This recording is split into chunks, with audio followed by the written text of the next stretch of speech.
হাজার হাজার মায়ের হাজার হাজার সন্তান, তবে আমরা একটা মার্কার নিচে কিন্তু আবদ্ধ। হিসাবটা হলো বাংলাদেশে কিন্তু জাতীয় নির্বাচন মার্কার হয়, আর স্থানীয় নির্বাচন যেটা মেয়র নির্বাচন, উপজেলা নির্বাচন, ইউনিয়ন পরিষদ নির্বাচন, চেয়ারম্যান নির্বাচন, মেম্বার নির্বাচন, ওইটাকে বলে স্থানীয় সরকার নির্বাচন। ওই নির্বাচনে যদি বিএনপির কোনো প্রার্থী তার চাচার পক্ষে, দলের প্রার্থীর পক্ষে না থাকে, তার মার্কার পক্ষে না থাকে, এটা কিন্তু খুব একটা গুরুত্বপূর্ণ বিষয় না। কিন্তু একজন নেতা 50 বছর যাবৎ জাতীয়তাবাদী দল বিএনপি করে সক্রিয়, মামলা খাইছে, হামলা খাইছে, জেল কাটছে, বাড়ি ঘুরছে, মাইর খাইছে, অত্যাচার নির্যাতনের শেষ নাই।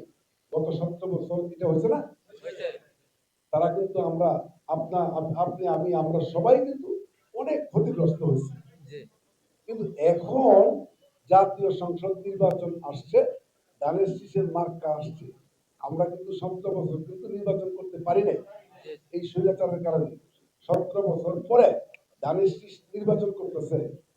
যদি কোনো নেতা এই 17 বছর অনেক অত্যাচার, নির্যাতন সহ্য করে থাকে, আর এখন যদি 50 বছর দল করার পরে আজকে আইসা মঞ্জুরুল আই কালা মোটা ভূতের মতো চেহারা, মঞ্জুরুল আই পছন্দ হয় না, তাইলে ধানের শীষের নির্বাচনটা আমি করবো। যদি খালি সে ধানের শীষের নির্বাচনটা না করে, চেয়েছেন মনোনয়নের আগে, আজকে 8 বছর যাবত তোমার স্যার, আমি কারণে স্যার, হ্যাঁ আকরাম, আমরা সবাই কিন্তু ধানের শীষের পক্ষে ভোট চেয়েছি।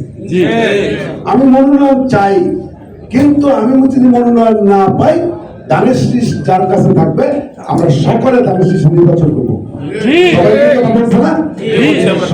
সবাই হ্যাঁ, এখনো কিন্তু আমরা ওই কথার মধ্যে আছি ইনশাআল্লাহ। তারা কিন্তু সবাই আমার সাথে ধানের শীষের পক্ষে কাজ করতেছে, এটাই কিন্তু ডেলিকেটেড। যাই হোক, অনেক কথা বলতে ইচ্ছে করতেছে, কিন্তু জানা যাক শান্ত একটু নাকি, তো আমি যদি করি আমি 10 মিনিট পরে আসি, সেই কারণে আমি কিন্তু আপনাদের কথাটা লম্বা বলতে পারছি না। হ্যাঁ, আপনাদের হয়তো আবার দেখা হবে বিজয়ের পরে ইনশাআল্লাহ।